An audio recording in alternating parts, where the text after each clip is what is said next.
Bismillahirrahmanirrahim. Pada suatu hari Rasulullah SAW ditemui oleh malaikat Jibril. Rasul pun bertanya, "Ada apa wahai Jibril?"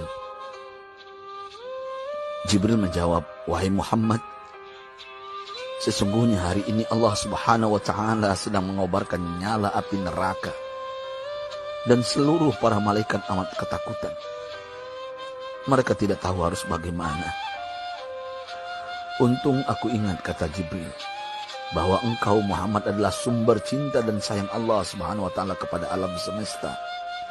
Dengan alasan itu aku kesini, bertabaruk mengambil berkah dengan cinta Allah kepada dirimu, ya Rasulullah, ya Muhammad." Rasulullah terdiam beberapa saat, kemudian bertanya lagi, "Wahai Jibril, ceritakan padaku bagaimana neraka itu sesungguhnya." Jibril menjawab, "Wahai Muhammad, neraka itu bagaikan lubang-lubang yang terdiri dari 7 tingkat. Jarak antara satu lubang dengan yang lain ialah perjalanan 70 tahun. Lubang paling bawah adalah lubang yang paling panas." Nabi SAW meneruskan pertanyaannya, "Lalu siapakah penghuni lubang-lubang neraka itu, wahai Jibril? Sampaikan kepadaku, Jibril." Jibril menjawab, "Lubang yang paling bawah diciptakan untuk orang-orang munafik. Lubang yang berikutnya untuk penyembah berhala. Lalu untuk penyembah bintang dan matahari." Jibril terus menerangkan penghuni tingkatan neraka hingga lubang yang kelima, tempat umat Yahudi, dan yang keenam dihuni oleh umat Nasrani. Setelah menjelaskan penghuni 6 tingkatan neraka, Jibril diam cukup lama. Rasulullah SAW penasaran dan bertanya kepada Jibril, "Wahai Jibril, siapakah penghuni neraka yang ke-7?" Jibril diam saja tidak menjawab. Rasulullah SAW mengulangi pertanyaannya, tapi Jibril tetap diam. Rasulullah tambah penasaran dan mendesak Jibril agar dijawab pertanyaannya. Akhirnya Jibril pun berkata, "Umatmu, wahai Muhammad, mereka itu para pelaku dosa besar di kalangan umatmu, yang dimana sampai mereka mati belum sempat bertaubat." Mendengar jawaban Jibril, Rasulullah langsung jatuh pingsan. Jibril merangkulnya dan meletakkan tubuh baginda di atas pangkuannya. Tak berapa lama Rasulullah SAW sadar dan langsung menangis bersimbah air mata dengan terisak-isak. Rasulullah mempertegas pertanyaannya, "Wahai Jibril, apakah benar ada di antara umatku yang masuk neraka?" Jibril menjawab, "Benar, wahai Muhammad, pelaku dosa besar di antara umatmu yang belum bertaubat." Setelah itu Rasulullah menghadap kiblat dan sujud kepada Allah dalam isak tangisnya. Sesekali dengan suara pelan beliau membisikkan kata-kata, "Ummati ya Rabb, ummati, ummati, ummati."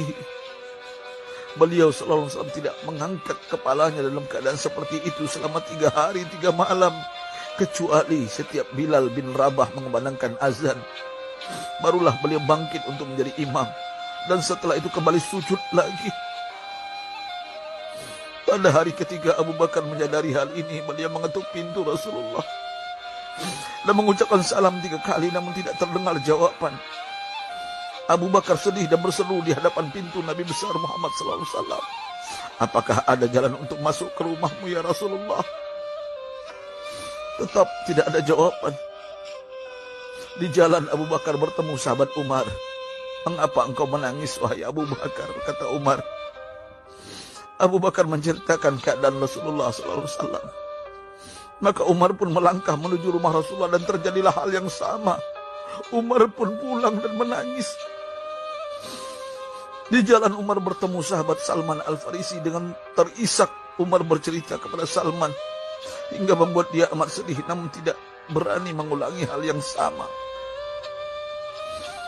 Salman melangkah menuju rumah Fatimah radhiyallahu anha dan menceritakan hal itu. Setengah berlari Fatimah menuju rumah ayah tercinta dan mengetuk pintu sambil mengucapkan salam. Mendengar suara lembut putri tercinta, sejuklah dada Rasulullah. Beliau bangkit dari sujud dan membuka pintu. Alangkah terkejutnya Fatimah melihat Rasulullah, ayah tercinta, amat kurus dan pucat. Fatimah memeluknya lalu menangis. Wahai ayah, apa yang terjadi? Mengapa engkau amat sedih seperti ini? Rasulullah kembali menangis dan berkata dengan suara lirih, wahai Fatimah, belahan jiwaku, bagaimana mungkin aku tidak sedih sedangkan Jibril mengatakan akan ada kelak umatku yang akan masuk neraka. Subhanallah, betapa besar cinta Rasulullah kepada kita umatnya. Sahabatku, Rasulullah mencintai kita. Antaman ma'aman ahbabta, engkau akan berkumpul dengan orang yang kau cintai. Mari kita mencintai baginda Nabi besar Muhammad SAW yang mencintai kita umat yang tidak rela kita masuk neraka. Mari kita mencintai beliau dengan berselawat.